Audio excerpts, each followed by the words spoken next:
இந்திய கம்யூனிஸ்ட் கட்சியின் தேர்தல் பேச்சுவார்த்தை குழு திராவிட முன்னேற்ற கழகத்தின் பேச்சுவார்த்தை குழுவோடு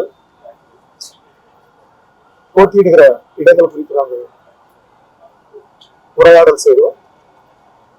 நாங்கள் கேட்ட தொகுதியை ஒப்புக்கொண்டிருக்கிறார்கள். நாங்கள் தொகுதிகளை பெற்றிருக்கிறோம். அதிகாரப்பூர்வமாக இன்றைக்கு இந்திய கம்யூனிஸ்ட் கட்சியின் தமிழ்நாடு மாநில குழுவின் சார்பில் நாங்கள் கையெழுத்திட்டிருக்கிறோம்.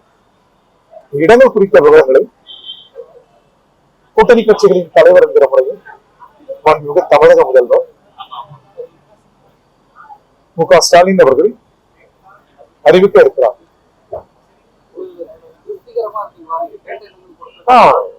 நாங்கள் கேட்ட பேச்சுவார்த்தையின் போதும் சரி, பின்னர் நிறைவாக நாங்கள் கையெழுத்திட்ட போதும் சரி, பேச்சுவார்த்தை என்பது மிக இயல்பாக சுமூகமாக இருந்தது.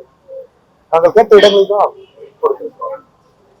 கூட்டணி பேச்சுவார்த்தையில் ஒவ்வொரு கட்சிகளும் கூட்டணி கட்சிகள் அதிர்ச்சி தெரிவிக்கிறாங்க. கடைசியா அதிமுகவும் ஒரு அதிர்ச்சி எதிர்பார்க்கிறாங்க. இது கூட்டணிக்குள்ள ஒரு அதிர்ச்சியான பொது வெளியில வெட்ட வெளிச்சமா வந்து தேர்தலுக்கு நெருக்கமாக போகும்போது களத்துல ஒரு எதிர்மறையான சூழல் உருவாங்க. இந்திய கம்யூனிஸ்ட் கட்சியை பொறுத்தவரை அரசியல் தான் எங்களுக்கு முதல் முன்னுரிமை. பிஜேபியை வீழ்த்துவது. பிஜேபி தமிழக உரிமைகளை சிதைப்பது மட்டுமல்ல, நாடாளுமன்ற ஜனநாயகத்தின் மாண்புகளையே சிதைக்கிறது, விழுமியங்களை சிதைக்கிறது, கூட்டாட்சி முறையை சிதைக்கிறது, சட்டத்தின் ஆட்சி முறையை சிதைக்கிறது. இவையெல்லாம் எதிர்காலத்திற்கு பேர் ஆபத்து. எனவே இந்தியாவின் மிக சிறந்த விழுமியங்களை சிதைக்கிற பிஜேபி தான் எங்கள் குறி. எனவே அதை வீழ்த்துவதுதான் எங்கள் முதல் கடமை.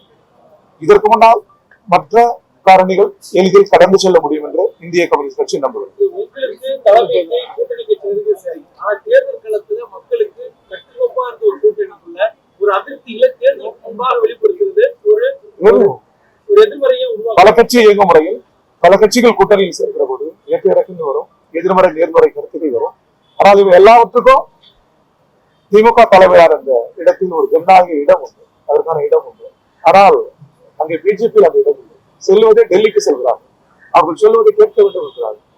அந்த ஜனநாயகத்தின் கதவுகள் அங்கு அடைக்கப்பட்டிருக்கிறது. இங்கே ஜனநாயகத்தின் கதவுகள் திறக்கப்பட்டிருக்கிறது. இனி தமிழக மக்களுக்கு நன்கு புலப்படும். அவர்கள் மிக அனுபவம் உள்ளவர்கள், அறிவில் சிறந்தவர்கள், மிக சரியான தீர்ப்பளிப்பார்கள். எங்கள் கூட்டணி வெற்றி பெறும்.